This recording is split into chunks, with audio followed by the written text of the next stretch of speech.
대입 시청자 넥스틸 주주 여러분들 반갑습니다. 넥스틸 관련해서 여러분들이 투자하시면서 알고 계셔야 되는 중요한 이슈와 주가 영향을 미칠 만한 요소들 하나하나 전달해 드리고 있는 멘토 이진욱입니다. 자, 넥스틸의 주가가 최근에 영업이익 1분기 약 99% 마이너스라는 이런 실적 때문에 주가가 큰 하락이 나왔었죠. 자, 그리고 오늘 이 하락분을 만회해주는 좀 상승들이 나오고 있습니다. 자, 오늘의 상승 주제 이슈 배경을 보게 되면 아무래도 이 포항 앞바다에서 석유와 가스가 발견됐다라는 소식 때문일 것 같은데요. 그래서 함께 해당 이슈 어떤 이슈들인지 내용 함께 살펴보도록 하면서 이 넥스트랙에는 어떤 식으로 호재가 작용이 되는지도 영향을 받는지도 전반적으로 살펴보는 시간 가져보도록 할게요. 자, 우선 우리 넥스틸을 처음 보시는 분들도 많이 계실 거기 때문에 어떤 회사인지 먼저 알아보게 되면 현재 매출 비중의 약 100% 가까이 이 오일과 가스 에너지 개발을 위한 유정용 관광과 송유관을 제조를 해서 전 세계에 수출 판매를 진행하는 회사다라고 보시면 될 것 같습니다. 그렇기 때문에 오늘 나왔던 이슈에 어떻게 보면 좀 직접적인 연관이 있는 그런 테마의 가능성이 높은 종목 중에 하나다라고 보시면 될 것 같고, 어쨌든 간에 이 넥스틸은 이런 가스전 개발 관련된 송유관을 만들고 판매를 하는 회사다 보니까 이 추후에 시추에서 그리고 가스관이나 석유가 발견되면 거기에 들어가는 이 관관을 이 회사 제품을 사용할 수 있겠다라는 어떤 기대감 때문에 주가 상승이 나오고 있다라고 보시면 될 것 같고요. 그럼 도대체 어떤 이슈가 있었는지 차근차근 보도록 하겠습니다.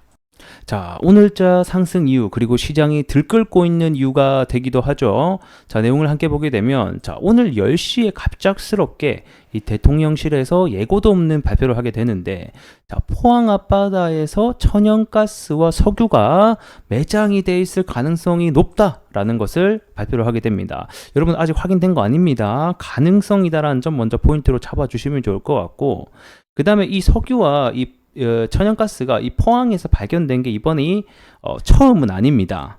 자, 제가 1900년도대의 당시 뉴스를 가지고 와봤는데 이미 90년도대 후반에 이 박정희 대통령 집권 시절 때 영일만 부근에서 석유가 발견되는 일이 나타나게 되면서 이때 뉴스로 크게 나온 적이 있었죠. 이때 이제 90년대 후반 약 4,500만 배럴 정도의 가스전이 발견이 되면서 이미 21년도 3년 전이죠. 이 상업 생산을 마친 바가 있습니다.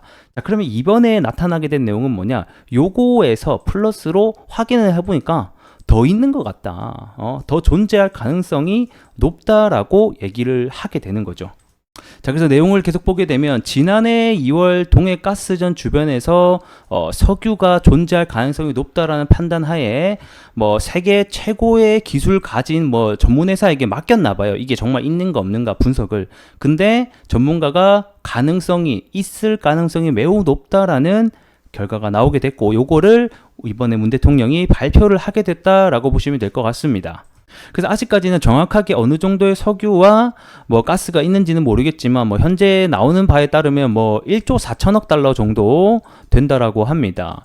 그래서 한 가스가 한 75%가 현재 차지하고 있는 것으로 보이고, 그리고 석유가 나머지 약 25% 정도를 차지하고 있는 것으로 예상이 되고 있고, 근데 여기서 이제 문제가 뭐냐면 내년 상반기까지 요게 탐사 시추를 거쳐가지고 있는지 없는지를 계산을 한다고 합니다. 그래서 뭐 결과는 뭐 올해 말이 될 것이다, 뭐 내년 상반기가 될 것이다, 뭐 의견이 다양한데 어쨌든 간에 뭐 나온다라는 것 자체가 그리고 가능성이 있다라는 것 자체가 굉장히 큰 호재로 작용을 하고 있는 것이 아닌가, 이런 또 생각이 드네요.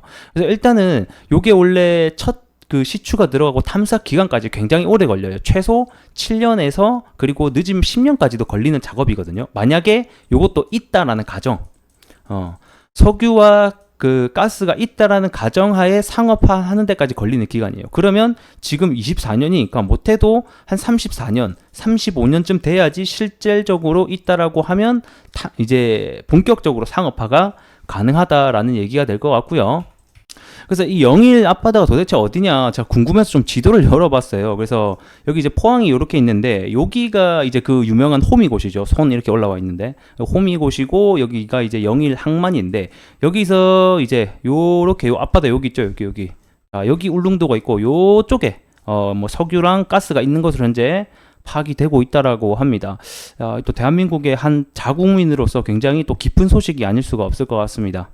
자, 그리고 또 하나의 뉴스를 보게 되면 이번에 탐사 시추에 대한 성공률에 대한 그 기사가 나오게 됐는데 이게 현재 20%라고 나오게 됐어요. 그래서 이 확률로만 보게 되면 20%? 굉장히 작은 숫자 아닌가라고 보게 되는데, 일단은 이게 보통 글로벌 시추 확률이 보통 한 10% 정도 안팎이라고 해요. 이 말인즉슨 가스관이나 또는 그 밑에 석유를 발견을 하게 되면 실질적으로 시추를 하면 10개 중에 1개가 나온다라고 보면 되고 나머지는 없다. 그냥 이제 가능성만 존재한다. 라고만 평가가 되는데, 이번에 우리 울산 앞바다 20% 정도 나왔으니까 뭐 평균 10% 대비해서는 좀 높은 긍정적인 숫자가 나온 것이 아닌가 이런 생각이 또 드네요. 자, 그럼 차트로 돌아와서 함께 보도록 하면, 자, 일단은 실적이 많이 안 좋아지게 되면서 주가가 큰 하락이 나왔습니다. 넥스틸 뿐만 아니라 사실 우리나라 모든 관광업체들이 1분기 실적이 아주 상당히 안 좋은 현상들이 같이 나오게 됐었죠. 하지만 정말 다행히도 이런 또 이슈가 나와 주게 되면서 주가가 또 반등을 해주고 있는 상황이 됩니다. 오늘자 상승의 상승률을 보게 되면 죄다 한국석유, 뭐 흥구석유라고 해서 이 석유 관련된 회사들이 큰 상승이 나오고 상한가를 닫아주면서 그 밑에 아랫단에 있는 이 가스관 관련주들 역시 주가가 큰 상승이 나오고 있습니다. 그래서 현재 시장에서는 이 조금 더 상승이 나오지 못한 후발주자를 찾는 노력들이 지속이 되고 있는 상황이고, 그 중에서 우리 넥스틸 역시 추가적으로 부각이 될 수 있는 종목 중에 하나다라고 저는 보고 있습니다. 자, 그래서 일단은 이게 이 재료 자체가 사실 그냥 끝날 재료는 전 아니라고 봅니다. 추후에 뭐 어떤 내용이 또 나올냐에 따라서 올라갈지 내려갈지가 결정이 되겠지만, 일단은 이렇게 전체적으로 테마가 상한가에 들어가게 되는 경우는 재료가 굉장히 강하다, 시장이 이 재료를 굉장히 강하게 판단하고 있다라고 우리가 또 생각을 해볼 수 있을 것 같고요. 그러면 추가적인 뭐 한국석유라든가 오늘 대장주였던 이런 애들이 지속적으로 상한가를 가면서 달려준다라고 하면 이 후발주자인 넥스틸이라든가 우리 송유관 관련주들 역시 후발주자로 올라갈 수 있다는 점 알고 계시면 좋을 것 같습니다.